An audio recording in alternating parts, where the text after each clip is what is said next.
기도의 볼이 타오르게 하라. 여덟 번째, 사도행전 4장 31절 말씀 같이 하겠습니다.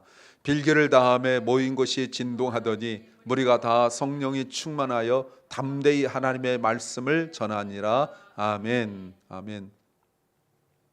초대교회에 성령의 역사가 일어나면서 교회는 어마어마하게 달라졌습니다.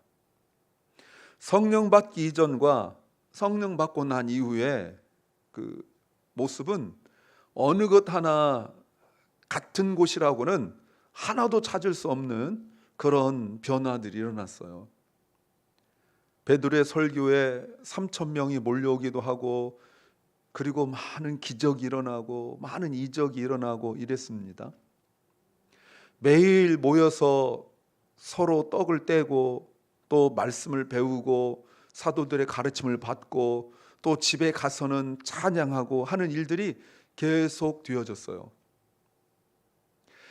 그런데도 아직 그 교회 개념이 정확하게 서지 않은 때였기 때문에 베드로와 요한이 하루에 3번씩 유대인들은 기도하는데, 기도하러 성전 올라갔다가 아름다운 문, 미문 밖에 앉아있던, 나면서부터 걷지도 못하던 약 40여 세 된 그분을, 그가 기대하던 돈은 없지만 예수 이름으로 이렇게 세웠습니다.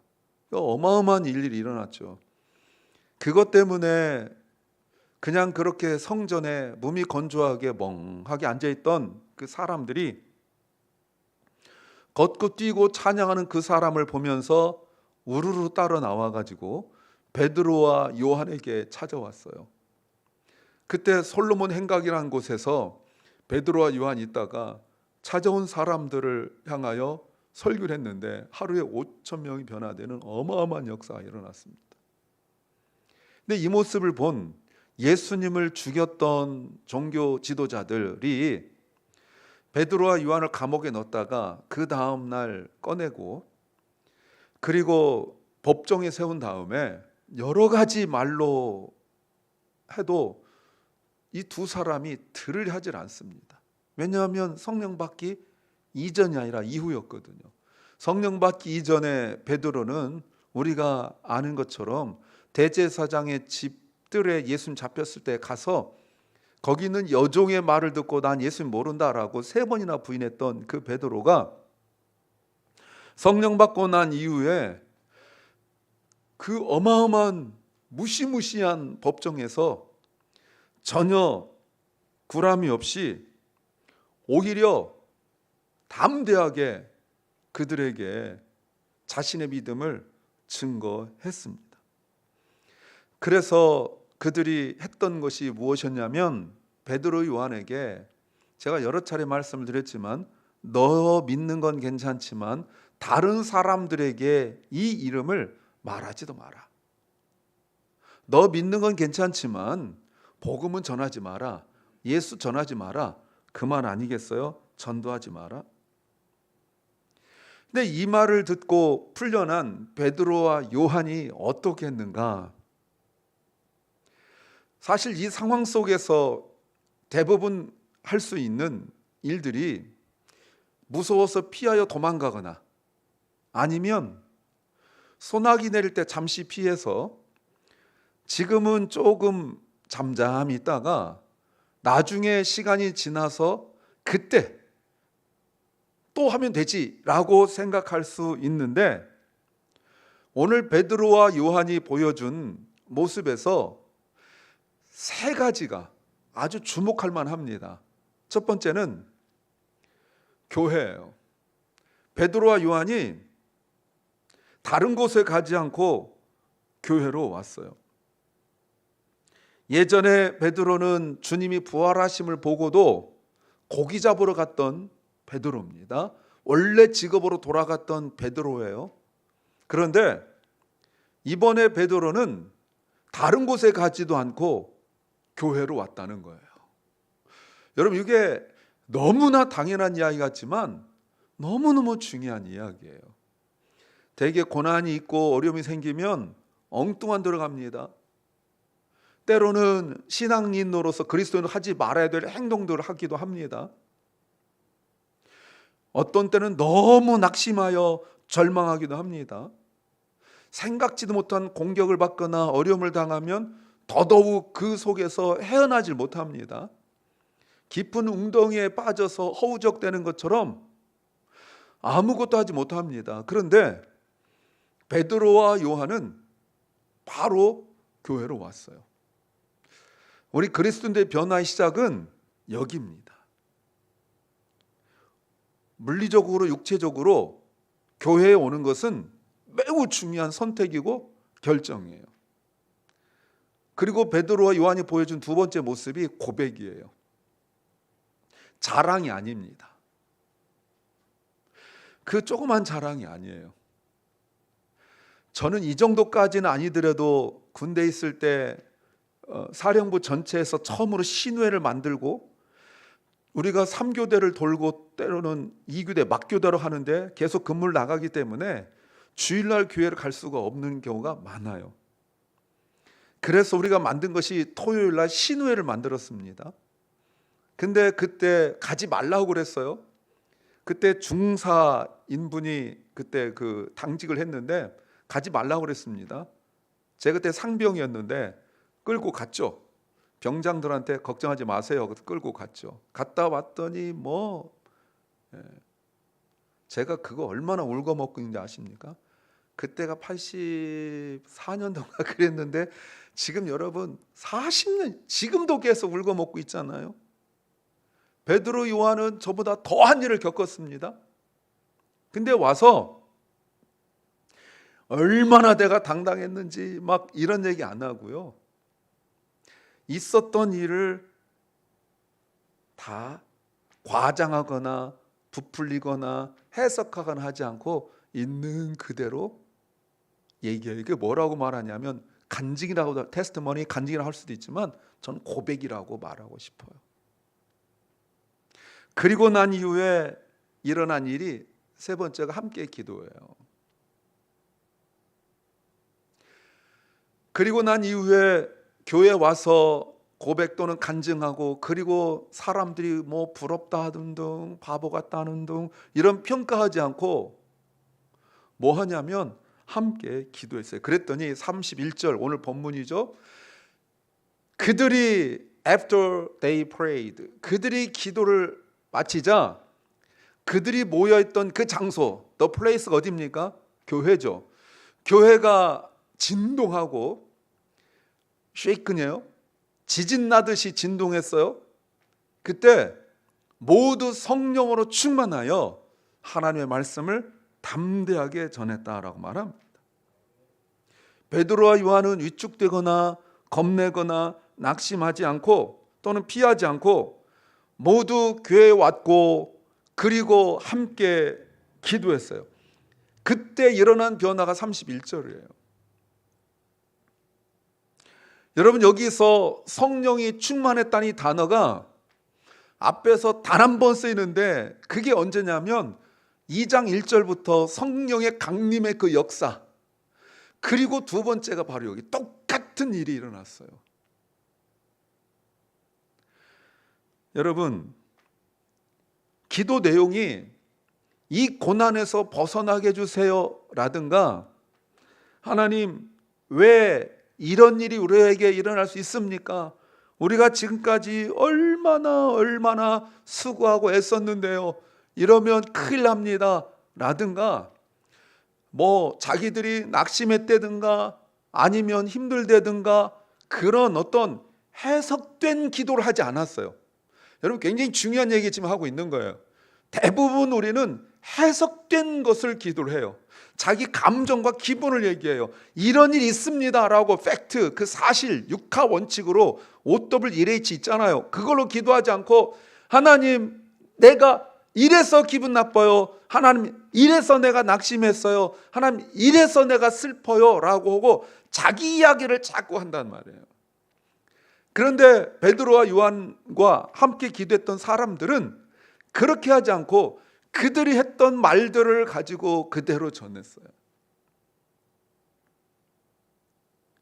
히스기야가 예루살렘을 에워싼 그 사네립의 편지를 가지고 하나님 앞에 올라가서 하나님 보시옵소서 하고 그 편지를 마치 회사 다닐 때 하급자가 상급자에게 결제 올리듯이 결제 올리는 거예요. 기도했단 말은 결제를 올리는 거예요. 더군다나 모두 성령으로 충만하니까 하나님의 말씀을 담대하게 전했다. 여러분 이거 어떻게 생각하세요? 종교 지도자들이 하지 말라고 했던 그거를 지금 하고 있는 거 아니에요? 그렇다면 이렇게 정의할 수 있죠. 기도는 고난을 견디고 사명을 감당하게 하는 능력이다. 단순히 prayer is the power가 아니고 어떤 파워냐면 enables us to endure suffering and to fulfill our calling. 이게 기도예요. 이 얘기가 이 주제를 가지고 8번 해오면서 하고 싶었던 얘기예요. 기도에서 문제 해결 받고 그 정도가 아니라 기도는 고난을 견디게 하고 오버컴이라 했으면 더 좋았을 뻔했는데 이제 고민했는데 엔듀어가 맞는 것 같아요. 그리고 우리를 부르신 그 부르심을 이루는 완성하는 감당하는 능력이 되는 것입니다. 몇 번을 제가 강조하지만 하나님은 환경을 바꾸지 아니하시고 사람을 바꿔요. 근데 우리는 기도 안 하는 사람 빼고 기도 안 하는 사람들도 마음에 그런 소원이 있겠지만 기도하는 사람들조차 자꾸 기도할 때 환경을 바꿔달라고 기도해요. 근데 하나님은 기도하는 사람의 문제를 바꾸지 않고 기도하는 사람을 바꿔 가세요. 왜요?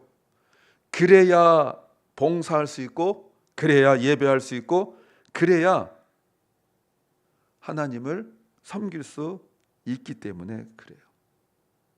근데 우리는 순서가 바뀌어요. 문제 해결해 주세요. 그러면 내가 헌금할게요. 문제 해결해 주세요. 그러면 섬길게요. 문제 해결해 주세요. 환경을 바꿔주세요. 그러면 내가 예배 참석할게요. 해서 환경을 바꿔주기를 계속 간구하고 기도하고 이러지만 하나님은 기도하는 나를 먼저 바꿔주세요. 초대교회는 그걸 알았어요. 베드로와 요한은 함께 기도하는 기도의 성도들은 그걸 알았어요. 그래서 상황을 바꾸기를 위하여 기도하거나 자기들 핍박하는 저 사람들을 향한 어떤 기도가 아니라 자기들이 해야 할 일, 고난을 견디고 사명을 감당할 수 있는 능력을 힘입도록 기도했다는 거예요. 그랬을 때 31절 다시 보니까 그렇게 기도를 했더니 여러분 그들이 모여있던 장소가 기도하기 위하여 모였던 장소가 진동하기 시작했고 쉐이크는 흔들렸고 모두가 성령으로 충만했고 하나님의 말씀을 담대하게 전했다. 기도를 마쳤더니 하나님께서 하게 하신 일이 나와 있는 거죠. 왜 그들은 이렇게 기도했을까요? 몇 가지 이유가 있죠. 첫 번째는 그들은 이미 주님의 약속을 받았어요. 그게 뭐냐면 사도행전 1장 8절 말씀이죠. 오직 성령이 너에게 임하시면 너희가 권능을 받고 파워죠. 권능을 받고 예루살렘과 온 유대와 사마리아와 땅 끝까지 이르러 내 증인이 되리라라는 그 약속. 성령이 임하시면 권능을 받게 되는데 권능을 받으면 그 다음에 할 일을 하나님께서 말씀하시는데 그 할 일이 단 한 가지예요. 뭐예요? 증인. 이게 뭡니까? 이게 바로 콜링이죠. 부르심이란 말이에요. 성령을 받았다고 해서 고난이 없는 건 아니에요. 만약 이것을 전체 신앙의 그 과정 또는 사도행전으로 바꿔본다면 예루살렘과 온 유대와 사마리아 땅 끝까지로 고난 중에 내 증인이 되리라, 이렇게 아마 해야 되지 않을까, 이렇게 생각되어져요. 그래서 You will be my witness in 제루살렘 전에 in suffering, in the suffering, in the suffering, 그 고난 중에서. 그렇다면 증인은 누굽니까? 고난받는 증인이죠. My suffered witness라고 말할 수 있잖아요. 복음을 증거하지 않았다면 고난받을 일도 없죠. 증인이 안 되려면 성령 받지 말아야 돼요. 성령 받지 않으려면 기도하지 않아야 돼요. 근데 기도는 했고 성령 받았고 그러면 증인이 되는 거라고 말할 수 있어요. 이 약속을 이미 받아 놓은 거예요. 두 번째는 그들은 하나님의 주권을 인정했어요. 24절 말씀 보세요. 베드로와 요한이 교회에 와서 겪은 이야기들을 얘기했을 때 교인들이 그걸 듣고 하나님께 한 마음으로 기도했어요. 목소리 높여 기도했어요. 조용조용히 이러지 않았어요. 대주제여, Sovereign Lord, 주께서는 하늘과 땅과 바다와 그 가운데 것을 지으시고. 여러분, 이게 가만히 생각해 보세요. 제가 25절 쭉 적어야 되지만 그냥 나중에 성경 보세요. 우리는 만약 이 상황 같았으면 이런 기도 안 하고 나의 고통을 아시는 주님, 뭐 이렇게 기도해야 돼요. 나의 슬픔을 아시는 주님, 뭐 이래야 돼요. 그런데 이들의 기도가 그런 기도가 아니라 하나님의 주권을 인정하고 하나님의 창조를 인정하고 여기부터 기도가 나오는 거예요.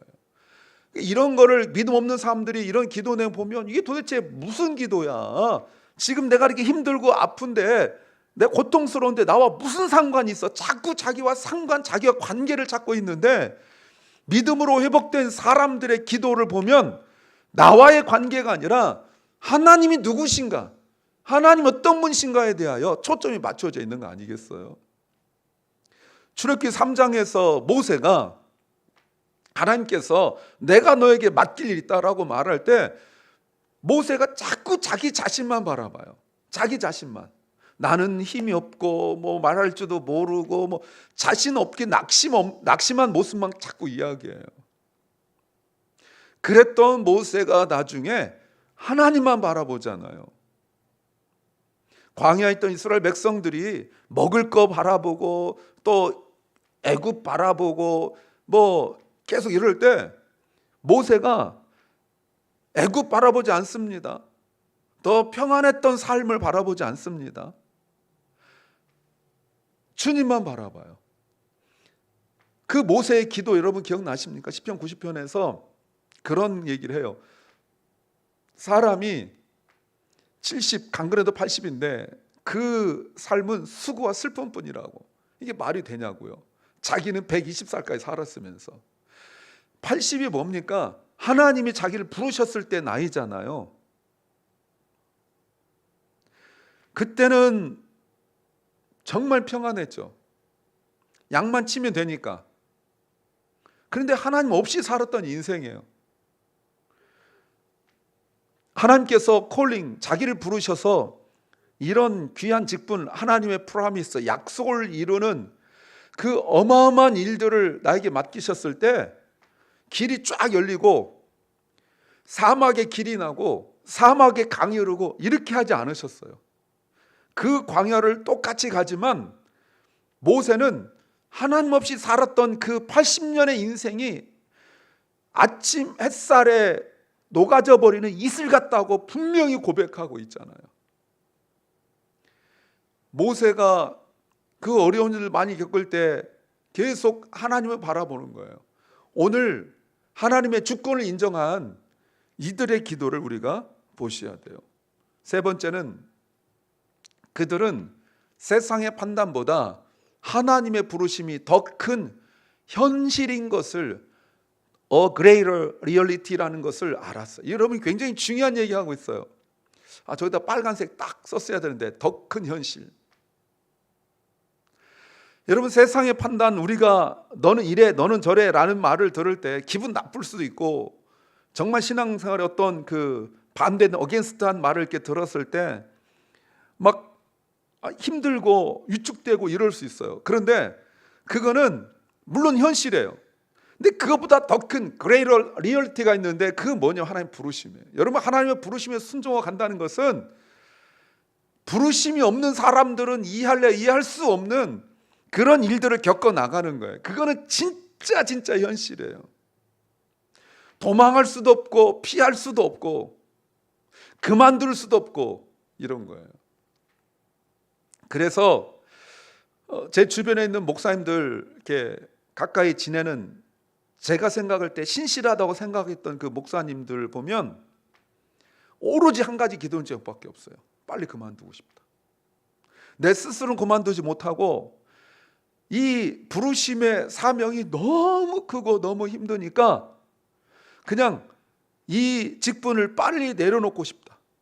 그래서 저랑 친한 분들 이렇게 가끔 만나서 서로 교제하고 이런 분들 중에 한 분이 작년에 은퇴를 하셨는데, 이분이 단톡방에 우리한테 항상 하는 말이 불쌍한 목사님들 불쌍한 목사님들. 한 분은 이제 이번 금년에 은퇴하고요, 한 분은 이제 내년쯤 은퇴한다고 지금 그래요. 그러니까 지금 다들 한 분은 은퇴했고 한 분은 지금 후임 지금 뽑으려고 설교 지금 하고 있고 한 분은 이제 곧 준비하고 당일 준비하고 있고 이러고 있는데 현역은 저밖에 없어요. 저를 가장 불쌍하게 생각해. 왜? 부르심을 포기할 수가 없거든. 여러분, 부르심 자체가 어마어마한 현실이에요. 자 보세요. 19절에서 너희들 절대로 그 이름 말하지 마. 너 믿는 건 괜찮은데 예수 이름 얘기하지 마. 예수라는 말도 하지 않습니다. 그 이름 말하지 마 라고 말했을 때 But Peter and John이 말하기를 어떤 것 which is right, 어떤 것이 옳은지 봐라. 하나님 보시기에 in God's eyes, 너의 말 듣는 것과 하나님 말씀 듣는 것, 어떤 것이 옳은가 판단하라. 여러분, 부르심은요, 우리가 세상에서 겪을 수 있는 현실보다 더 큰 현실이에요. 그래서 그들이 어떻게 기도했습니까? 그들이 어떻게 기도했어요? 성경의 24절, 그들이 베드로 요한의 말 듣고 교인들이 하나님께 한 마음으로 목소리 높여 기도했다고요. 그랬을 때 결과가 31절 말씀이에요. 31절, 기도를 마쳤을 때 일어난 변화, 아까 말씀드렸죠. 모여있던 장소가 진동하고 모두가 성령으로 충만하여 하나님의 말씀 담대하게 전하였다. 제가 이 본문 한두 번 묵상하고 한두 번 설교했겠어요. 그런데 이번에 설교를 준비하면서 제가 하고 무릎을 치면서 감동했던 것이, 기도를 마쳤을 때 The place where, 어디냐면 베드로와 요한을 힘들게 했던 그들이 모여있던 곳이어야 되잖아요. 대제사장이나 이런 사람들이. 그런데 어디냐면 기도하는 사람들이 모여있던 장소가 진동했어요. 하나님은 세상을 흔들지 않고 저 성전 흔들지 않고 기도하고 있는 사람들, 그 교회를 흔들어 버리셨어요. 그랬을 때 그들이 두려움이 떨어져 나가고, 여러분 흔들렸을 때 이게 막 흔들고 그런 정도가 아니죠. 제가 옛날에 농담처럼 얘기했지만 제가 한국에서 참 이것저것 안 풀리고 막 힘들고 어려울 때 기도하러 딱 갔는데 갑자기 기도하는데 막 온몸이 오른쪽 허벅지부터 덜덜덜덜 떨려서 이야, 하나님 응답인가 보다 하고 봤더니 삐삐. 그때 삐삐 있을 때 진동으로 나가지고. 그런 정도가 아니잖아요, 여러분. 그때 제가 에이 하고 말았는데, 여러분, 이 흔들린다는 것은 내 속에 있는 두려움이 다 떨어져 나가는 거예요. 그러니까 내 속에 두려움이 없어지고 나니까 성령으로 충만할 수밖에. 그러니까 성령 충만하니까 나가서 복음을 증거하는 거예요. 어떻게? 담대하게. 사랑하는 여러분, 우리가 겪는 이 세상도, 지금 현실, 리얼리티도 오늘 본문에 있을 때 그들과는 다르지만 어찌됐든 현실은 만만치 않아요. 교회도 개인도 기도하기보다는 위축되고 또 움츠려들기 쉬운 때예요. 그러나 오늘 하나님께서 우리에게 말씀하세요. 하나님께 기도하는 너와 너의 공동체를 통해 내가 너희를 흔들어 두려움을 떨치되니까 너희는 나가서 하나님 말씀을 담대하게 전하여 세상을 흔들어라 라고 말씀하시는 거예요. 기도는 회피가 아니에요. 기도는 세상이 아니라 하나님 앞에 서는 거예요. 설교 제목처럼 기도로 다시 세워지는 교회, 기도로 다시 한번 깨어나는 교회 되기를 소망합니다. 우리가 8번의 기도의 불이 타오르게 하라는 주제로 설교를 마쳤어요. 어떻습니까? 저는 이렇게 8번의 설교를 마치면서 이렇게 말하고 싶어요. 다시 한번 더 기도의 불이 타오르기.